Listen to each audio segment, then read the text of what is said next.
Okay, I think in order to stay on time and to honor your time, we're going to go ahead and begin. So, thank you all for taking the time to join us today for this wonderful webinar in a very timely time.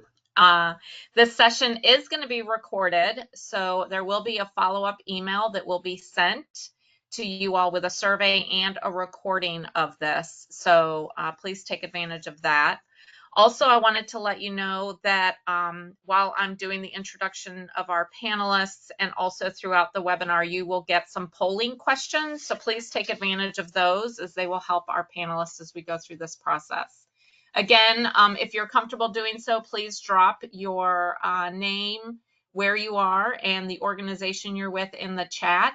And also throughout this session, if you have questions that come up while you're listening to our panelists speak, please do not hesitate to drop questions into the chat. I will be monitoring those and we'll ask your questions throughout the webinar. So with no further ado, I'm going to go ahead and do our introductions. First off, we have Chris Huntley. Chris Huntley is the CFA and he's a Chazen. He works with Chazen. He's a CFO and Advisory Service Solutions Manager. Chris is dedicated to helping our clients strengthen their financial foundation with strategic guidance and expert financial oversight. With over 15 years in private equity and 7 years in public accounting, Chris specializes in audit-ready financial reporting, internal controls, and business planning. He works closely with nonprofit leaders to provide clear insights, scenario analysis, and tailored financial strategies that support long-term sustainability. Chris is looking forward to partnering with you and ensuring you have the financial clarity and confidence to focus on your mission. Also with us today, we have Ali Shalak from Moss Adams. He has been practicing public accounting since 2006. He serves a diverse spectrum of nonprofit organizations and government entities, providing assurance and consulting services to microlenders, private and public foundations, associations, multi-service nonprofit entities, and universities. Ali audits many organizations receiving federal funding under Uniform Guidance for Federal Awards. Also today with us from Moss Adams is Annie Rose Favreau. She helps mission-driven organizations increase their impact with a focus on organizational development. Annie Rose's area of expertise includes strategic planning, governance consulting, organizational assessments, succession planning, and leadership facilitation. Annie Rose has provided strategy, governance, and organizational consulting services to an array of public and social sector clients, including local, state, and tribal governments, nonprofits, foundations, and higher education clients. And finally, today with us, we have Jarrett Ransom. Jarrett is also known as the nonprofit nerd based in Phoenix, Arizona, and she founded her own consulting firm in 2009, working exclusively with nonprofits nationwide. As president and CEO of the Raven Group, Jarrett specializes in strategic planning, interim leadership, and fractional fundraising support, helping organizations to build long-term sustainability and resilience. She guides nonprofits in developing multi-year strategic plans, ensuring they not only meet their immediate needs, but also establish a roadmap for 3, 5, or even 10 years into the future. Through interim leadership, she provides stability during transitions, steering organizations with experienced guidance to maintain momentum and mission alignment. With fractional fundraising support, she helps nonprofits strengthen their development strategies, maximize donor engagement, and secure critical funding. Under her leadership, teams across the country raise millions annually to support and sustain their missions. She's successfully worked with nonprofits ranging from startup to multi-billion-dollar organizations, creating sustainable fundraising strategies that fuel their impact. Jarrett also is the host of the Nonprofit Nerd, Impact Unleashed, a podcast exploring wellness, leadership, and best practices with nonprofit professionals nationwide. Additionally, she brings her expertise as a host and MC to nonprofit events, supporting fundraising efforts that drive meaningful change. So thank you all for panelists for being with us today. I'm going to kick us off with a pretty broad question, and I think, Jarrett, you're going to be the first one that's going to take a stab at it. So what are our industry colleagues saying? What are our peers seeing? What are our clients reporting? And what are our takeaways from recent ongoing supports? Yeah, first of all, thank you so much to Chazen for pulling together this powerful panel, and to all of you for joining us. I also think, as we dive into this conversation, it is hefty, right? So I just remind yourself to take a deep breath. I will do the same. Our landscape is changing. It is changing quickly. And so even as we have prepared as panelists to be here today, we are also recognizing the fact that there is, again, quickly evolution happening even during this time, during this conversation. So what I am seeing in all of those areas, Karen, is of course, the financial pressures are growing, right? Inflation, increased service demands, unpredictable funding, revenue diversification is key. And really, organizations that are prioritizing new funding streams, such as earned income, which I will share a little bit more later in a separate question, partnerships, as well as planned giving. Funders are being a little more selective. So those multi-year grants and the measurable impact are gaining favor, while unrestricted funding continues to be a challenge, right? Sadly, that's not changing, but I am seeing more and more funders, really with some conversation looking into that way. Donor engagement is evolving. That personalized stewardship and the hybrid fundraising, yes, still exists. Digital plus in person is still very crucial. Collaboration and efficiency really do matter. So forming alliances, optimizing operations, leveraging technology and sustainability, maybe considering mergers and acquisitions, again, and something else I'll talk about later. And that strategic financial planning is truly essential. So I think, Karen, I kind of, grouped all of those stakeholder, conversations into that answer, but I'd love to hear from some of my colleagues here as well. Thank you. Great job, Jarrett, to cover the very broad width there of that question. I think one of the things that I'm seeing, because I work both with nonprofit organizations and public sector organizations, and what I'm seeing really across both of those spaces is obviously everybody's having this conversation around contingency planning, financial planning, what's coming up in the future. But one of the things that I'm most struck by is how wide a range of preparedness different organizations have for this work. Some of the clients I'm working with are really well prepared in terms of they already have really strong internal risk management practices and well built out financial models and a strong sort of internal process around doing things like scenario planning. And other clients I work with, this is the first time that this question is coming up quite so strongly for them, of saying, oh, we have this very significant source of funds that we think at this point might be gone in the next few months or already has been cut in some way, shape, or form. So I would say that's been something that's been a little bit surprising, been talking about it a lot, is that there's just such a wide variety in terms of the skill sets and tools that people are bringing to this conversation. And I also want to say, for anyone who's on the line who is just beginning to get these skill sets set up in your organization, these processes set up, you are absolutely not alone in that either. That is the position that I think a lot of people are finding themselves in at this point. So I'm curious to hear from others whether they're also seeing that kind of really wide range in terms of how people are prepared for contingency planning and looking at financial future there. I mean, that's exactly right, Annie Rose. And I've got clients who, thought that they were doing scenario planning, thought that they had really assessed their risk. And, just some of the stuff has come out of left field. I think for a lot of us, we have clients for whom, if, they were getting agency funded or directly or indirectly, like that was revenue diversification. That was the safe bet. And so, there's a lot, even in just the last couple of months, it's come down the line that nobody would have ever imagined. Nobody had on their on their, disruption bingo card as a potential. And so now we're looking at just the combination of interruption in funding from various sources, but also the potential for inflation, for supply chain disruption. So you're right, though. You're right that if you're just starting this process, it's not too late. It's never too late.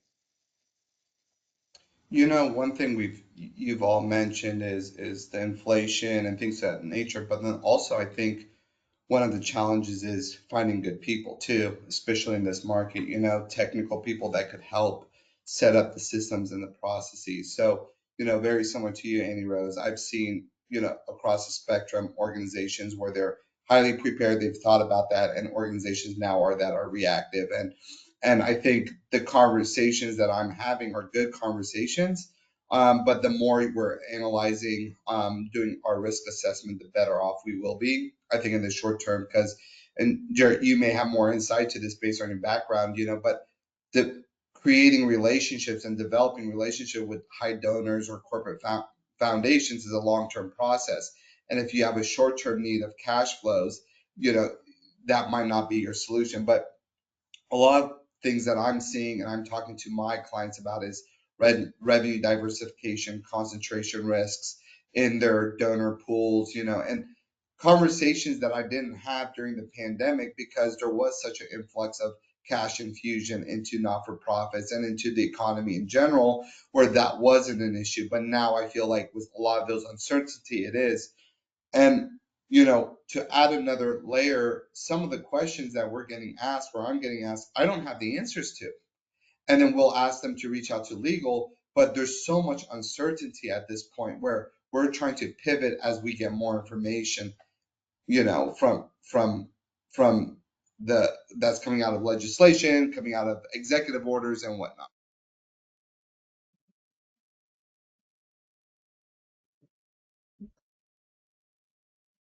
So I'm curious, I think we talked a little bit about just cash flow management. And I'm curious on that topic, what are folks seeing in that space in particular with this really, really high level of uncertainty? I could probably take a little bit from my client perspective. So there are some of my clients have proactively set aside board designated funds for various purposes, whether it's a reserve, operations, if they are heavily in the capital market like fixed assets, they have a reserve against that, and they're slowly drawing down on those, whereas, others who haven't done that or didn't have the opportunity to have that significant cash reserve, right now they're struggling and scrambling for, lines of credit and other ways to raise capital, which we're having a lot of discussions with them about, and how they can manage their cash flow. Chris, I would love to hear from you, from what you've been seeing and what you've been working with your clients.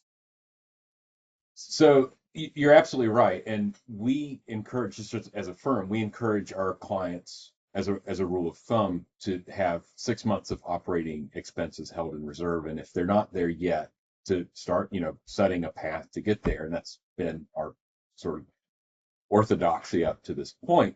But again, I don't think a lot of firms thought about is, okay, you've got that now. What triggers you to start drawing down on that? And that's a conversation that you have to have with your board, that ideally you have with your board, to say, in a lot of my agency funded clients, I mean, they're the tip of the spear on this. They're the ones who saw immediate disruption to significant portions of their revenue. And, even just calling an extraordinary board meeting to say, okay, do we retain program staff and see if the program's reinstated? Do we furlough them? At what point do we cut people loose so they can go, find new work with confidence that they, won't necessarily be recalled? And so that, again, that just goes to part of that planning, which is you've got the reserve, you've planned in advance. You brought up another point on lines of credit. If your organization doesn't have an established line of credit and has the capacity to manage one, start talking to your banker now. It's much exponentially harder to get something like that if you've seen a significant disruption to your revenue stream than if not. The easiest money to borrow is the money you can show you don't really need. So, that's really sage advice that Allie has to go to get your lines of credit in place. And again, just start that. That's part of that holistic planning for potentially bad outcomes, is knowing, when you access credit or when you access your reserve, what the circumstances are and how far you go before you have to check in with your board again. Yeah. Chris, to the boards, I was going to say, now is not the time for boards to be rubber stamping or on the sidelines, right? Like if that is happening, make sure you reach out to your treasurer. You have a one-on-one conversation with them. You really leverage their expertise. You leverage their influence with the other board members as peers, because nonprofits can and should develop these cash flow projections, right? And both of what, Chris and Ali has said is really short term and the long term. So, if you don't have some of these lines of credit in place now, again, it's not too late, because back to the landscape, it's continuously evolving. I've worked with so many organizations when I've come in as an interim CEO, CDO, so development officer, as well as COO, operations officer, where they're like, we don't know if we're going to make it. We have 2 months, Chris. Like, we don't have the luxury of 6 months of operating in our account. We have 2 months, right? And so really looking at it from that lens too, of how do we get this ship from sinking to floating, right? And then really cruising through the oceans with our sail, wide open. So there's a lot going on. Annie Rose, I think you've got some information to share too with strategic cash flow. I'd love to hear. Yeah, even before that, I just love what you're saying there about the board involvement, because I think that that's so, we know this, right? Your board is meant to be the steward of your resources. That's a foundational piece that everyone can say off the top of their heads. And the number of times that I've seen boards that really, really rely on just their treasurer, just the CFO, or just the finance committee to make decisions in this case, this is not the moment where you want the board relying on others. Obviously, we have a whole group of people who are going to be bringing, a lot of that nitty gritty analysis work that's not done by the board. That's going to be done at the staff level or with support. But we want to be able to bring that forward and know that the board is actually going to be able to understand that information enough to make the strategic decisions that they may need to make there. So especially if you're in an organization where maybe your financial situation has not yet been impacted, that is a really great space to put some resources, time, and energy of how do we make sure that the board is really well prepared to have those financial conversations as we move forward as well. So I just love the plug that you gave there, because I think it's just so easy in the middle of some of this crisis work to kind of forget what that role that the board is meant to be playing in that space. I'm really curious too about, contingency planning. I think as a phrase that can look like many, many different things. Sometimes that looks like having, if you have 2 months of operations left, you're going to have some very, very immediate major conversations to move that work forward. So sometimes it's like quite short term. But I'm curious what you all are seeing in terms of process, especially if folks have a little bit more time to actually go through that work. Because I think on our side, a lot of times we're trying to walk clients through a pretty detailed process of laying out all of their, financial funding sources, connecting those sources to the programs if they haven't already done that, understanding what is the likelihood of the potential reduction, which, as you're saying, Chris, earlier, I think some of that likelihood in relation to different funding streams has dramatically shifted in the past few months. Funding streams that we thought were incredibly consistent and were not going to go anywhere have. And so I think that sort of the rating there and the potential likelihood of reduction that conversation's changed a bit. But we go through that with them. We work on prioritizing potential impact. if a funding stream goes away. And obviously, impact is going to be measured incredibly differently depending on what organization you are in. But I think that's really where your mission comes front and center in terms of how are you going to define the potential negative impact of a revenue stream going away. So we have, one client define that by, the number of clients that they're reaching.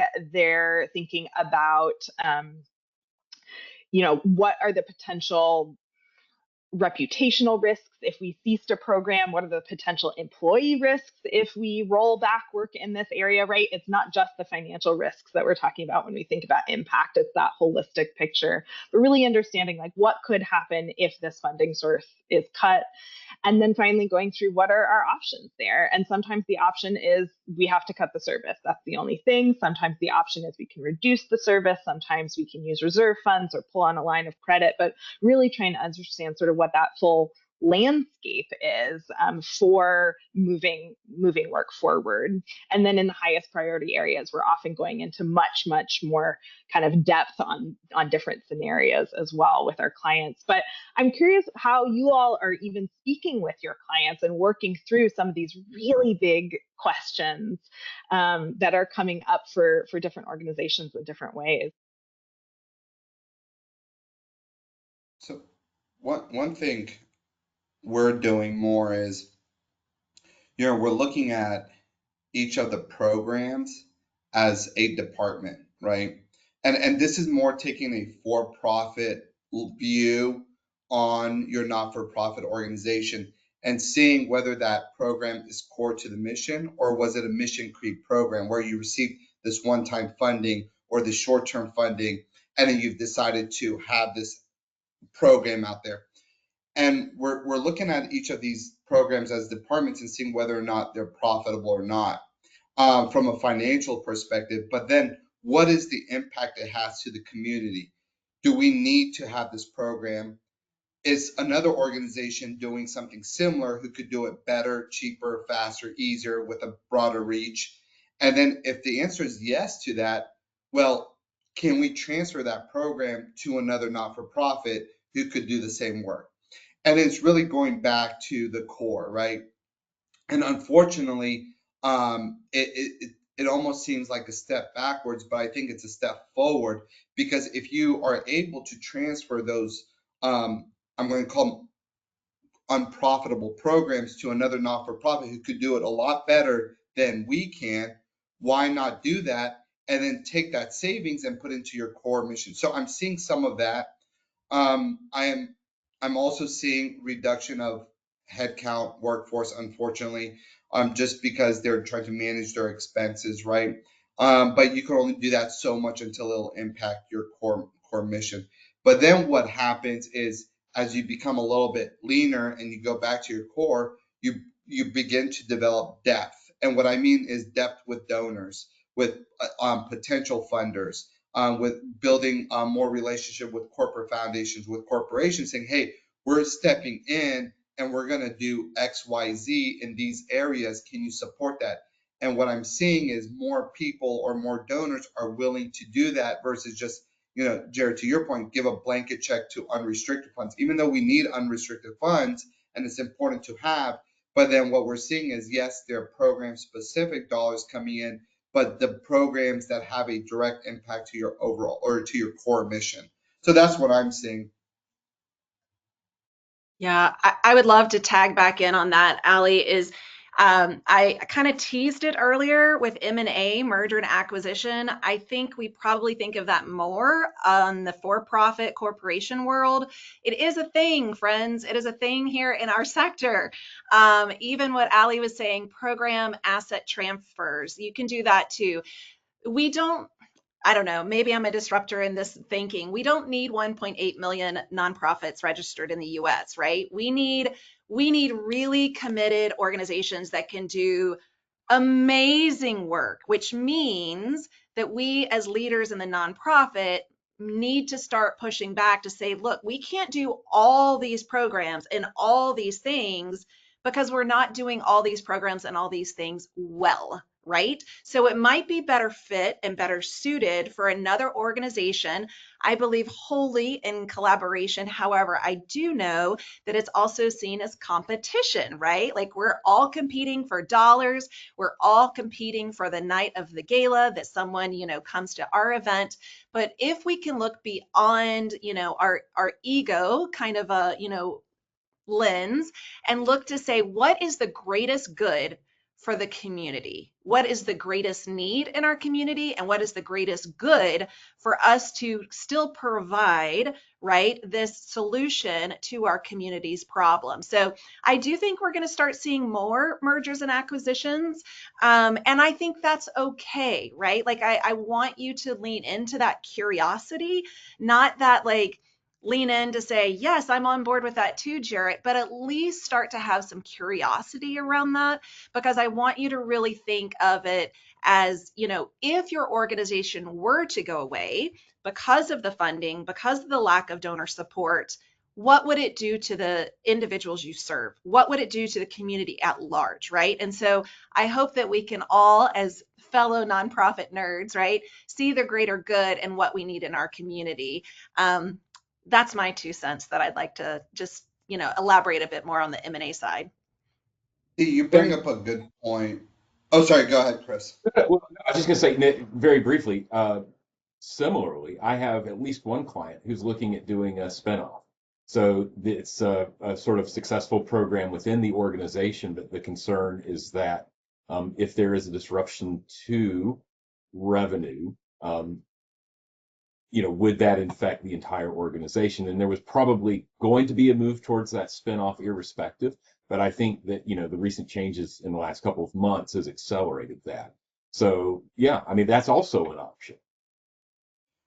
Going back to that merger, collaboration, what acquisition, whatever you want to call it, I'm seeing more and more of that. And it's for external reasons. So if you're located in a high cost geographic area, let's just say California, New York, or anywhere where the cost of doing business is greater, and then there are 3 or 4 sister organizations to you, where to Jared's point, you are competing for dollars, there's going to be external factors that are going to force a merger and an acquisition, or just basically a shutdown of the programs or the organization. And we've seen that in organizations with goodwills. I've seen that with organizations of the United Ways, food banks, where there are a number of sister organizations in a geographic location.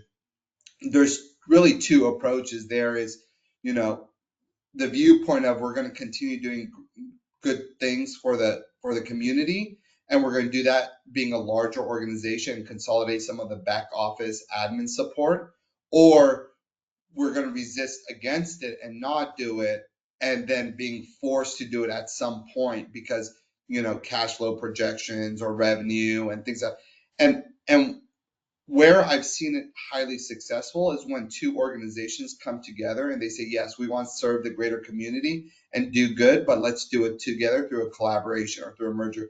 And I'm not saying we should all go out there and start merging, or I'm not saying that, it's doomsday.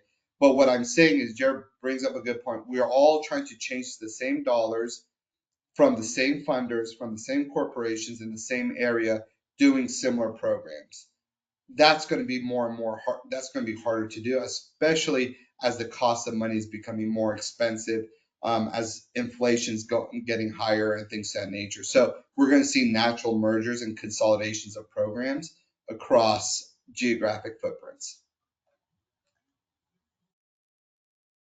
Yeah, absolutely. I think that, and I think there's a competitive way to look at that, and then there's a collaborative way to look at that as an opportunity as well, right? Of seeing if we really place the mission at the center of the work that we're doing, and you find partners who share the mission, then it is all for the best to be able to do that too. So obviously there's 2 sides of that conversation that can come up, a push and a pull, but I am optimistic that this might also present an opportunity for a lot of folks out there. But I'm curious, especially for organizations that are not in a position to, dramatically increase partnerships or do other work in that collaborative space, what are you all seeing in terms of revenue diversification and where that's coming up, especially outside of those really traditional grant areas. So again, I'm going to jump right in, and fundraising is my second favorite F word, right? I say that because food is my first, of course. But when it comes to revenue diversification, I want to remind you, nonprofits can make a profit, right? We absolutely can make a profit. We just need to go back and zero balance our budget, which means we can pay our staff livable wages. We can make investments into some of these, line items. We can improve on capital expenditures. Like, there's so many ways that we can take that profit back into the organization. So I don't want you to be afraid of making a profit. Anna Rose, what I'm seeing really is, if you're an organization that does not have an earned revenue model in any way, shape, or form, right? Why? Where have you been, friends? Like, it is time to get on that bus, right? So make sure that you do have an earned revenue component. It could be a sliding scale. There is an old way of thinking in our sector, right? That we are so focused on benevolence and that, oh, we can never charge for our services. It's time to charge for your services, right? It is absolutely time to charge for maybe not all of them, but some of them. And so, really lean into that business model if you haven't yet. I think that's a great opportunity, for where we are right now. Some other innovative approaches, right, would be, grants are becoming harder and harder. It's very competitive. So sponsorships, right? Go to those corporate social responsibility connections. Where are those corporations leaning in? Where do they align with your mission, your values, the community at large, right? Like, where can you build into what already exists in your community and just leverage that relationship? So that was my soapbox. I just wanted to remind you, we can make a profit. And that's when I work with my clients, I encourage them to do that because I want to see a lot more zeros, right, on their annual budget. But would love to hear from everyone else here by way of that revenue diversification.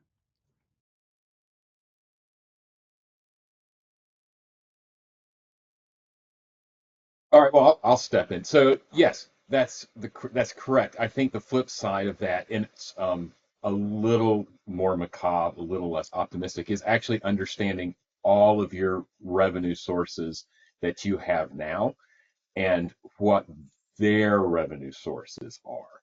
So if you're a membership or right now I've got the clients who are agency funded directly or indirectly, they immediately knew what was coming.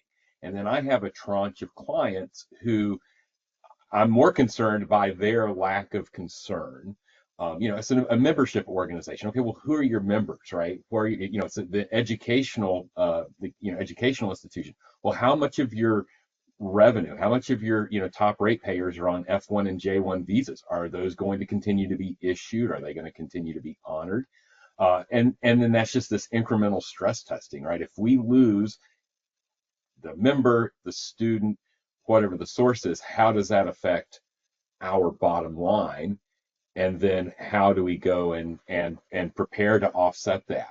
And it's a grueling task. I hate to sound negative, but it's a grueling task, and it can be a really macabre task when you're thinking about individuals who you might have to furlough or lay off.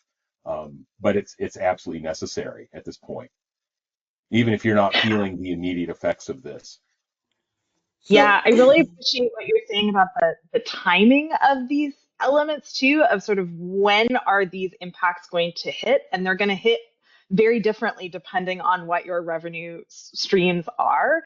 And I feel like we're even seeing that come up in terms of, we know that there's a whole chunk of funding that is being cut off at the federal level, but we also are in this interim space where a lot of the foundations and other funding sources have not yet stepped into that space. And we don't even know what that's actually going to look like, right, too. So I think that that's another kind of challenge that I don't have a solution for, but we're certainly seeing quite a bit of that, of we're in an interim moment right now where in 6 months, I think we'll have a very different picture of what are the other funding sources that might be becoming available in response to the current situation as well.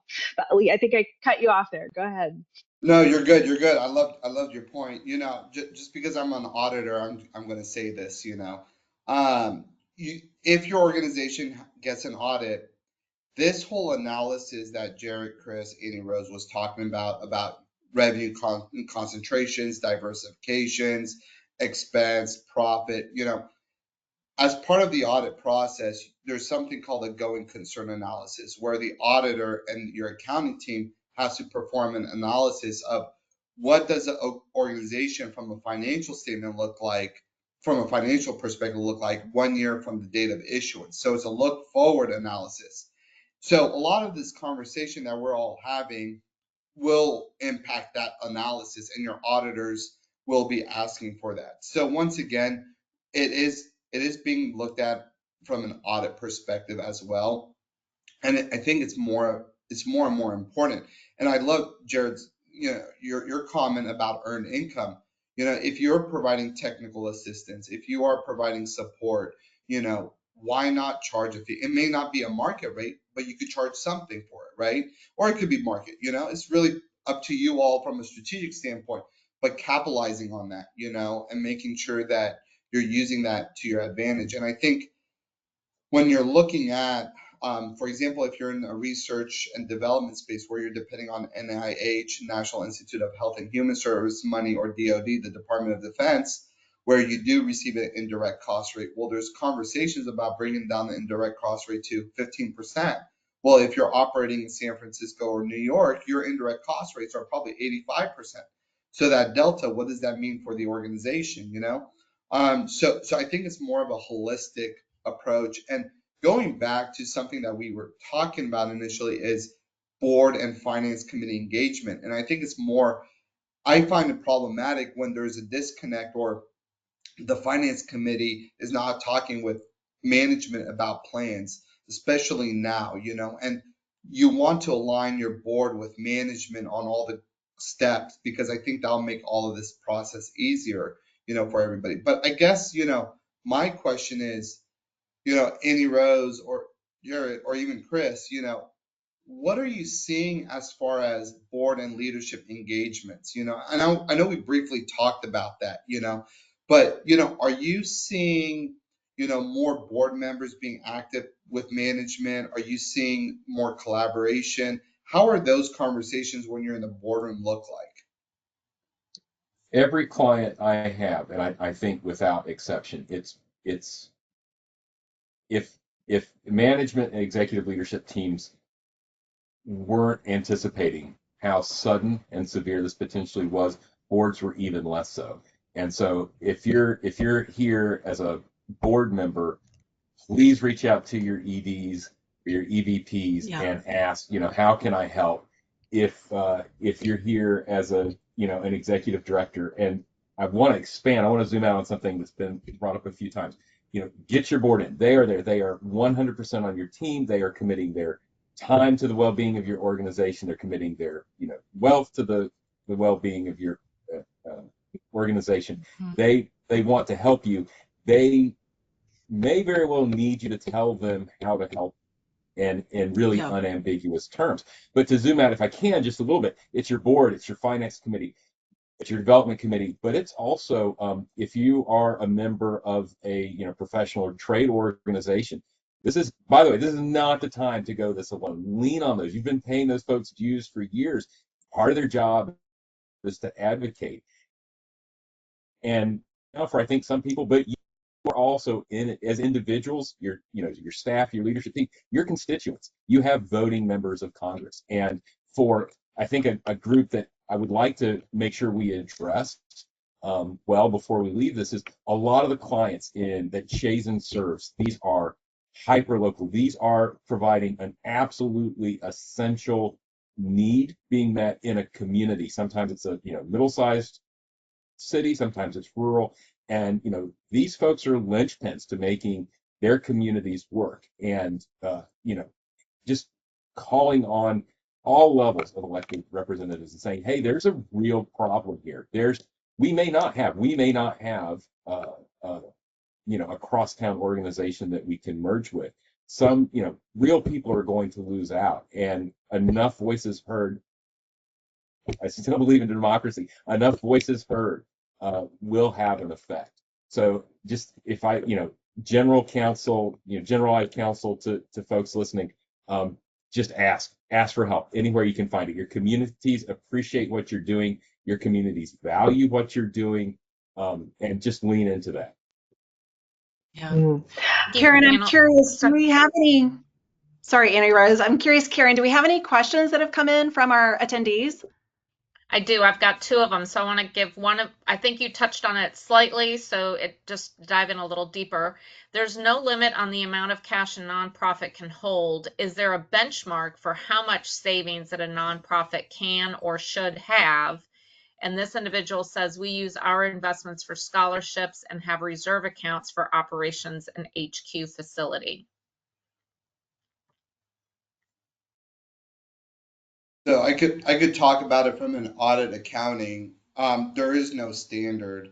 It's really what the organization feels is appropriate, as far as reserves go, and the dollar amount. So I have a client, for example, where they have a general reserve for 6 months of expenditures. I have another client where they have a board designated or reserve for building. So anything building related repairs, they have a reserve fund for. They have an operating reserve fund.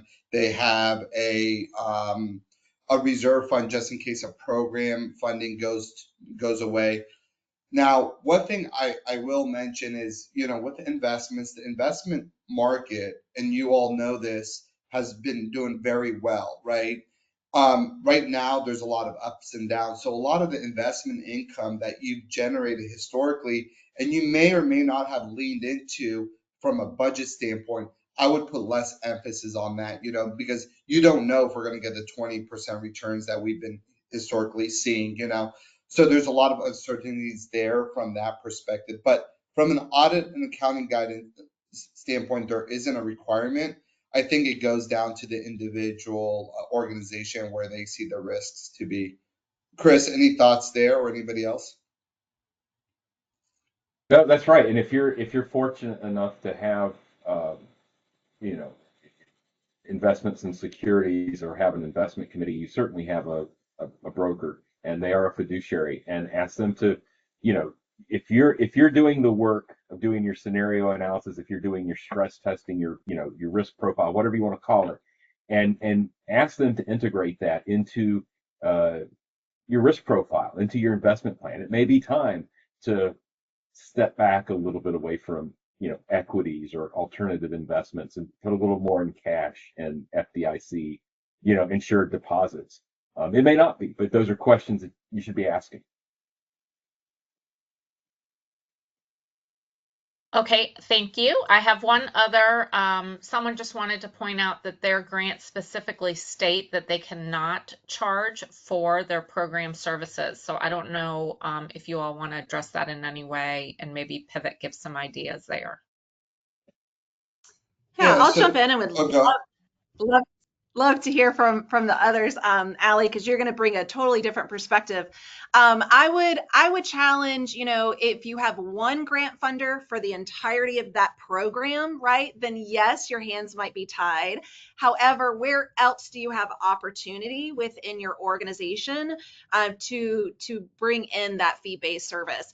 I would also, encourage, particularly not with this grant funder, but others and foundations.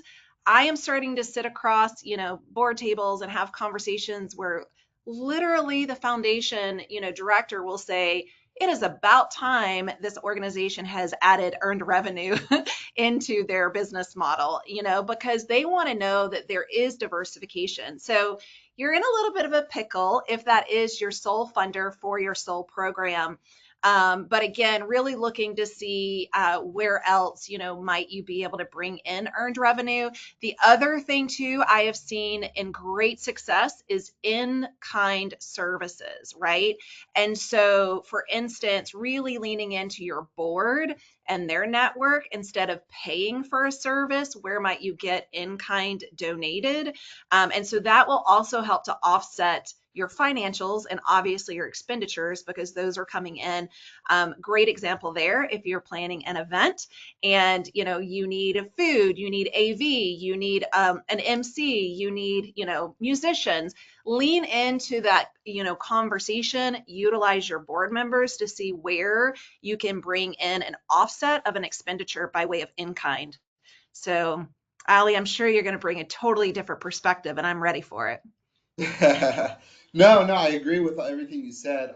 One thing I've been telling my clients is go back to the grantor and show them the cost that it takes to run that program, and let them know that we want to continue to support this program, but we need to cover our overhead or our admin costs and here or some of it, and maybe bring them into the equation as a solution. Okay, so you can't provide us, and it's harder if it's from a federal agency, a state or local government. It's very hard to do that. But if it's from a corporate foundation or something, bring them in and have them be part of the solution. Say, okay, can we try to find money to help support run this program? That's kind of the first thing that came to mind. But it's very hard when they don't pay a percentage of your indirect costs to run that program. So that's I don't know how successful they are, but at times they are. And where I see this is the fact that some grantors will say, we require you to have an audit, and I go back and say, okay, what value does that provide to the grantor? Is it a standard question or a standard provision in their grant agreement? Well, say, hey, an audit costs me 20, 30, 15,000, whatever it is. Can you cover that? Or can we do a review? Can we do a compilation, And then you'll see more times than not that the grantor will be open to that. Once again, government grants are very different than private grants, but I think at least have that conversation. I guess from your perspective, how can not-for-profit organizations generate revenue income? What are some of the tactics you've seen? Yeah. Great question, right? And that is a totally different business model, especially for board members that have stayed away from that business model and really leaned into no, nonprofits have to do everything for free. So there's a lot of program delivery models that you can charge for, right? There are so many models that nonprofits are doing. It could be an after-school program. It could be an at-school program. I work with a lot of organizations that are in the human service space. I also work with a lot of associations, and we know that associations are nonprofits too, with a different, C number at the end. But again, associations have that membership. You've got sponsorship. You could have, separate executive level tracks. You could have, informational tracks that have different revenue lines. Back to the human service and those organizations, I have had great success with one of my clients providing their service to other nonprofits. And the nonprofit has received a grant and will pay this other organization to provide the program to their clients, to their participants, and it is a fee-based service. So again, now's the time to really get innovative. You could, I would say, pilot it, right? I mean, right now you might want the big bucks, but I would say put it out there, test it to see what the community values it at, really get down to what Ali was saying, like, what does it take? What is the cost to perform this program? You've really got to add all of that into it so that you have a clearer picture of that financial model, and then figure out, okay, in the first 6 months, roll it out, lean into these collaborations in your community. Might they pay $400, and then what's the value of that, kind of like as a pilot, and then in the next 6 months they actually say tremendous value, here's the evaluations. I've had clients like 3 times their dollar amount, and again, really selling, if you will, that program, deliverables to other nonprofit partners. And that is a collaboration and a win-win for our community. So that's what I'm seeing, Ali. Thank you for asking. Of course, and you brought up a good point. I have a not-for-profit client that went to the Daly City of California, the city, and Oakland, California, the city, and said, hey, I noticed you have this program where you write checks to low income individuals, and it's, $400 or whatever per month. We could take on that program and write those checks cheaper, faster, and easier than you can. It wasn't in the core mission of this not-for-profit, but they were able to align it. And then they took that on for a fee for service, and they started doing that. And that program was profitable, and it saved the city money. So there might be programs, if you have connections to the city and local government, your local governments, there might be programs there where they're willing to export that out to you all or offshore that to you all. And you could take those on, but being strategic, make sure the dollars make sense. And then it's very little lift to the organization and the complexity of your organization to take on an additional program. So I think it's a little bit outside of the box thinking when it comes to revenue generation and things that you wouldn't normally consider or have considered as a not-for-profit organization. But I think this is where that creativity comes into place. All right, I know we only have a couple minutes left here, and I'm wondering whether everyone wants to share sort of like a key takeaway, something we haven't talked about yet, or something that you're hoping you can like most emphasize to folks. From my perspective, something that we haven't talked about that I do want to make a quick plug on is operational and overhead costs, because I know when we are in times of financial concern and cautiousness, it can be really, really easy to say, okay, we have to prioritize our, all of the money that is going to our direct services, especially when you see such urgent, pressing, real community needs right in front of you every single day. And within that, I want to make a plug to say, please remember your overhead costs. What that means is your people. Those are your people, your staff, the people who you rely on to do this really critical work. And if you're not supporting your staff, if your staff don't have resources, they're super burnt out, it's going to be that much harder to get to your ultimate mission. So want to throw that out there, that it's I think a really can be a very overlooked part of the financial planning. And it's so critical to actually being able to do that mission delivery. So I'm curious if anyone else has final thoughts that we want to leave the audience with today.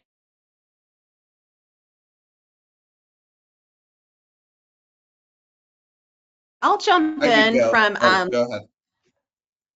Sorry, Allie. Karen let us know that someone had commented about the movie Uncharitable documentary. I personally love it, right? And I am a big fan of Dan Pallotta. He is a disruptor, and I fully agree. We need a lot more funder and donor education to shift the public mindset. To what Annie Rose was saying, when I come in as an interim CEO, EO, or CDO, I often see the financials. Now, I am not a financial nerd, right? Again, fundraising is my main area of expertise, along with strategic planning, development. But I often see misallocation in their financial line items. And so that is one thing that I would say, and Allie's been great about this too, is get a review, right? Like make sure that you are allocating your line items, your expenditures, and everything in a great way.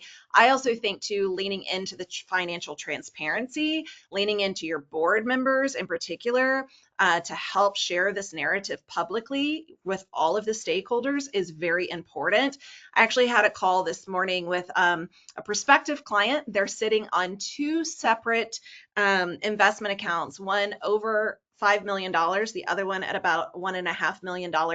And so they have, it's still a problem, but they have the problem where, they've got some great financial backing. However, that is intended for something else, and they still need day-to-day operating budget right now, right? And I was like, I get it. That is a good problem to have, but still a problem. So how do we change that and educate our community in that way? I'll pause there because I would love to hear from the others before we sign off. My last thing real quick is that I think there's a lot of great opportunity. Once again, I think what we've been doing in the past may not necessarily work for the future, or it may, but not to the expectations we have. But I think it gives us a lot of opportunity to do different things and still have that impact we want to the community. We just need to all huddle and kind of start thinking outside the box. And more generally that the work you're doing is important, and it's a tough time, but we've weathered worse. We've weathered worse recently. Um, to echo Ali, yeah, I mean it's going to involve possibly changing your business model or your approach. But if you feel like you're standing alone in the breach, you're not. Your community supports you. We as professionals support you, and we're grateful for the services you provide to your communities. Annie Well, Rose, what thank you about you? all. You want to Sorry, go ahead. I would love to hear Annie Rose final thought. I think, I mean, just to echo what's been said here, I think there is opportunity in crisis always. And so figuring out where do we go from here, and the fact that you are not alone and we don't have all the answers as has been described on this. I think half of us, we have ideas, but a lot of questions here too. So I think having these conversations ongoing is going to be the key to making sure that we can all move forward as best as possible. Karen, what do you have to close us out here? I was just going to say thank you all. Thank you to our panelists, and thank you also to our participants for taking time out of your day to join us today. We do appreciate that. And if you missed it in the beginning, we will be sending a follow-up email to all of you that will include a survey and also a link to this recording. So you will have access to it and then can share it with others. So thank you again. We appreciate your time, and we hope you have a great rest of your day. Thank you, everyone. Thank you.